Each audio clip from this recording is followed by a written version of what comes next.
Hey folks, welcome to another Passion for Sound audio review. Today we're taking a look at the Topping D50s DAC. This is a tiny little unit, you can see it right here. It's fully DSD capable, it's really well priced, and a very interesting proposition for anyone looking for an affordable and compact DAC for their desktop. Let's take a look and see how it sounds.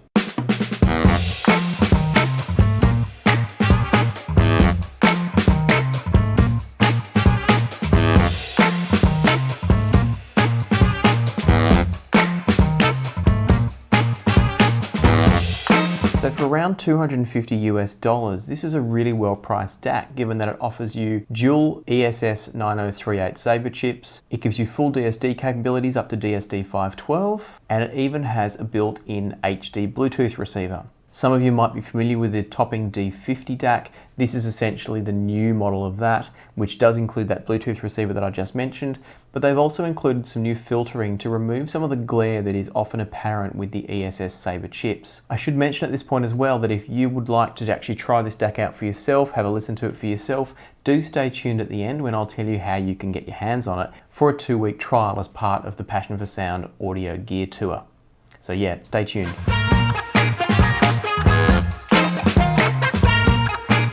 Now in terms of design, this thing is tiny. You can see here just how small it is. It wasn't apparent to me from the photos on the Drop website. I bought it from Drop, it's also available from Amazon and various other retailers.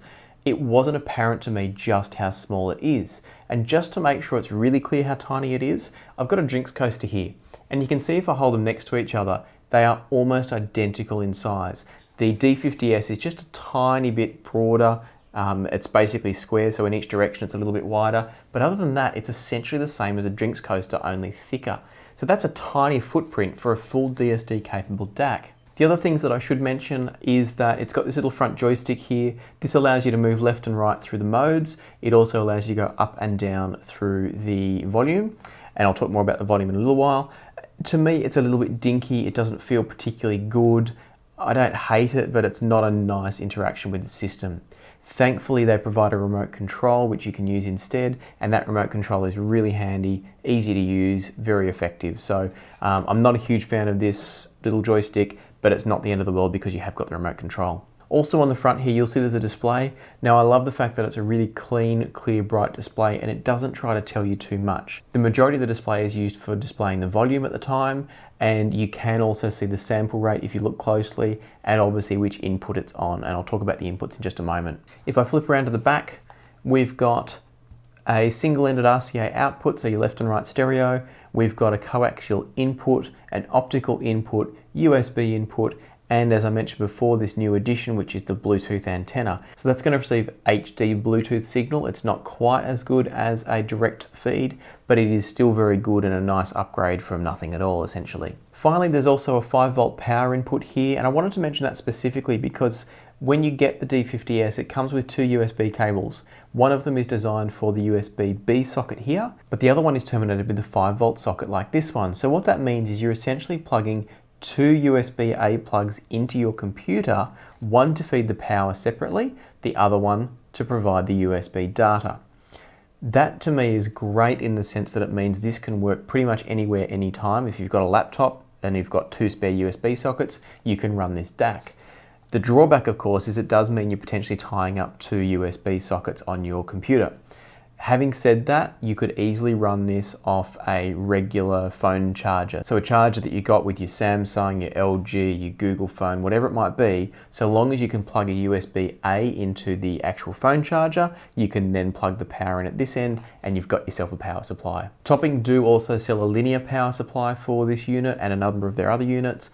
Everything I've read about it says it's really not necessary. Switch mode power supplies are very, very clean these days. So my belief is you probably don't need to worry about that and just stick with the provided cable and a USB power supply of your choice.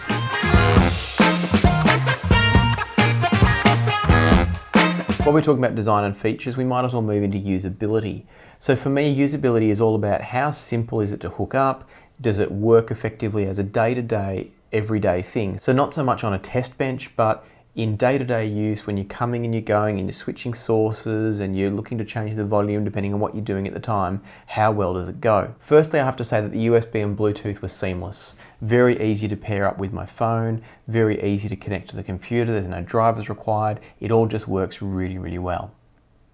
Coaxial is equally as simple, and I didn't try Optical, but I have no reason to believe that it wouldn't be anything but straightforward and simple. One thing I did notice as I played around was when I had Windows 10 upsampling audio, just the standard system output audio, to 32-bit and 384 kilohertz output, there was an occasional noise. It was on a semi-regular basis, probably once every minute or so, and it was just this noise that would come and then would immediately go away. I think that was a system issue though, because when I changed it back to 24-bit 384 kilohertz, I had no issues at all. So I don't think that was a DAC. I do think it was Windows, but I wanted to mention it here. Now, I mentioned the remote control before. The remote's here, it works really, really well. It's got buttons that are used on all of Topping's different devices. And so what it does mean is there's a couple of buttons you don't use, but everything else is pretty self-explanatory once you get your head around it. So for instance, the FIR button I had to play around with and discover that that's for flipping through the filters, which I'll talk about shortly. So a couple of them you have to try to see what it's actually about, but most of it's self-explanatory and it works really well. And it's a nice addition. In talking about the remote control, it's also worth mentioning how good it is to have a digital volume control. So unlike many DACs, the D50s allows you to adjust the volume coming out of the RCA outputs. And that's done digitally, so you're not losing any sound quality in reducing the volume output. Where I found this particularly useful was if I was feeding my active speakers, either directly out of the DAC or even through a separate preamp, it was handy to have quick control via the DAC itself.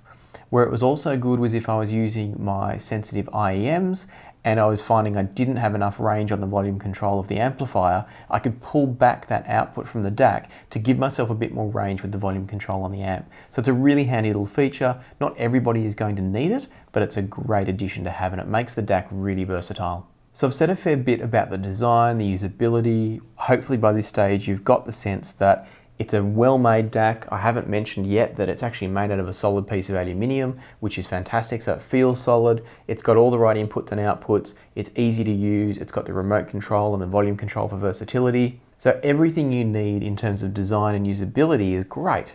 The question then, of course, is how does it sound?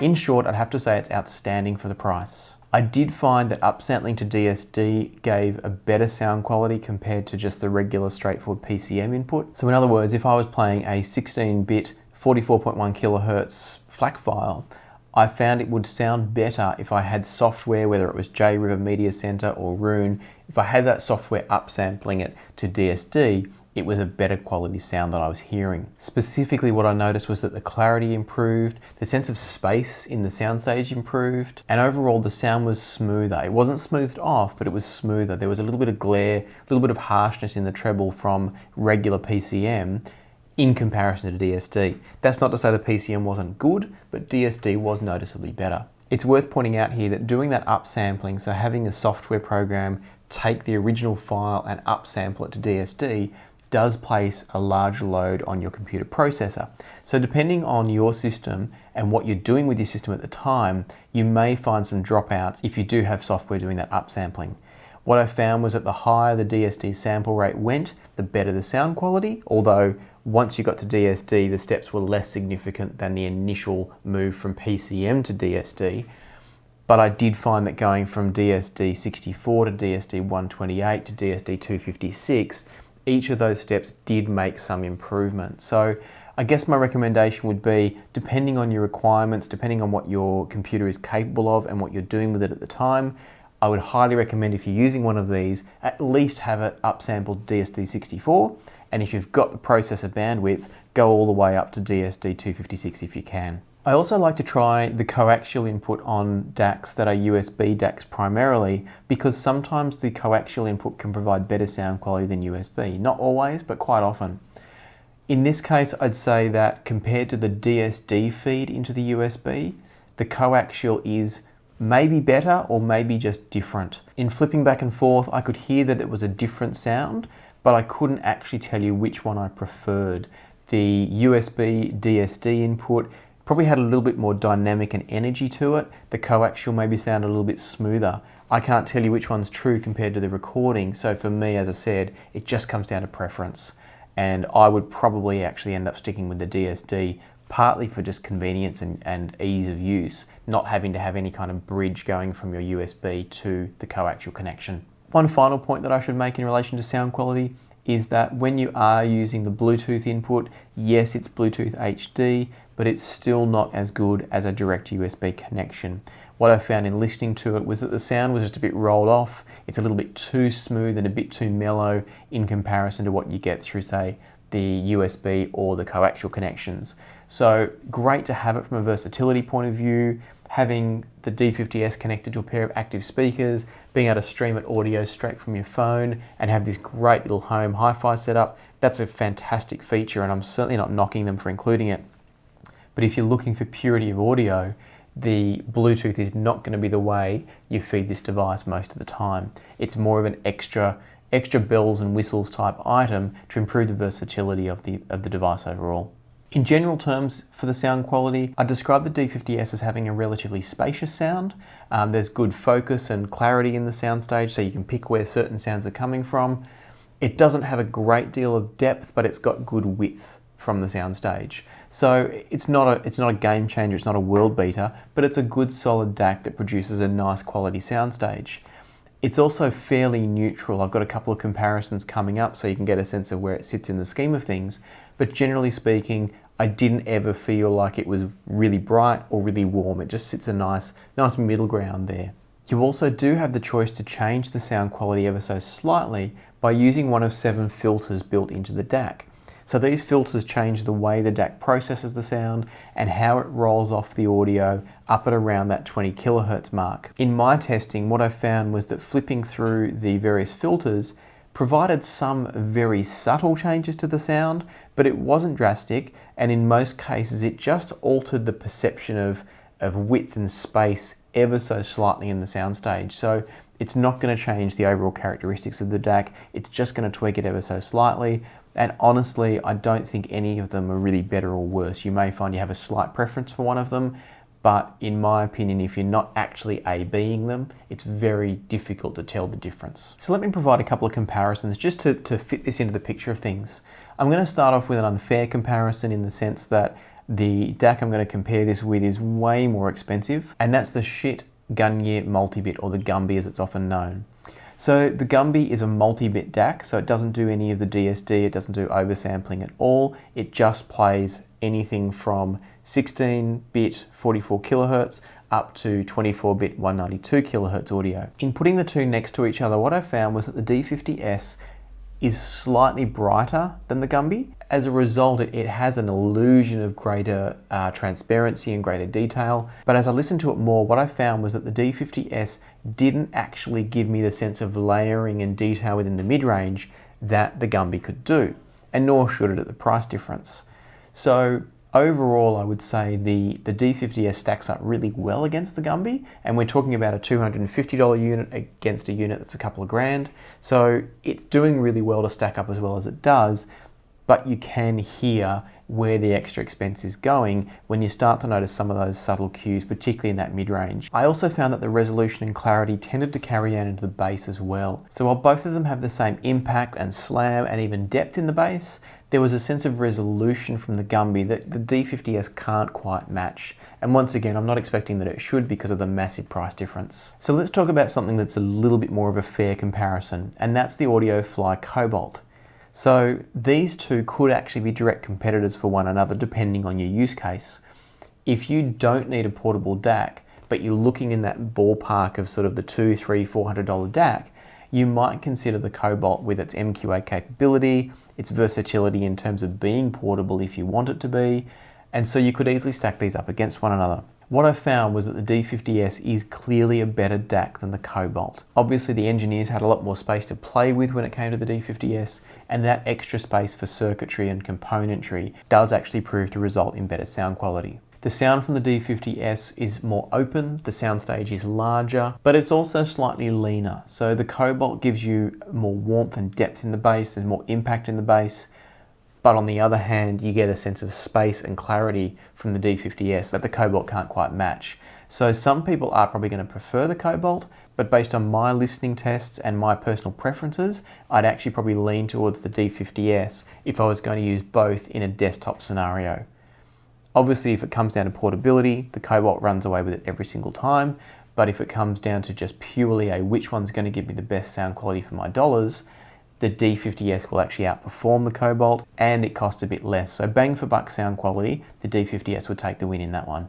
Overall, I'm really impressed with the D50s. It's versatile, it's tiny, it's an incredibly good price for what it does, full DSD capability, great quality sound. It's a really, really top-notch little DAC. The fact that it's also got the volume control built in that allows you to run it directly into a pair of active speakers or to just tone back the output, as I mentioned before, if you've got sensitive IEMs running from an amplifier, that just takes it to a whole nother level. It's a DAC that, whilst it's not the last word in sound quality, it's absolutely very good and therefore good enough that I would happily include it in my system in order to enjoy all of the different things that it can bring. That versatility, the ability to play DSD files, which my current DAC can't do. It's got a lot going for it, and it really should be something that most people consider if you're looking for a DAC in that sub $300 price range. Now, if you are looking to pick one of these up, I'll put links below. It's been available on drop.com before, so I'll put a link through to drop.com where you can request it to be dropped again,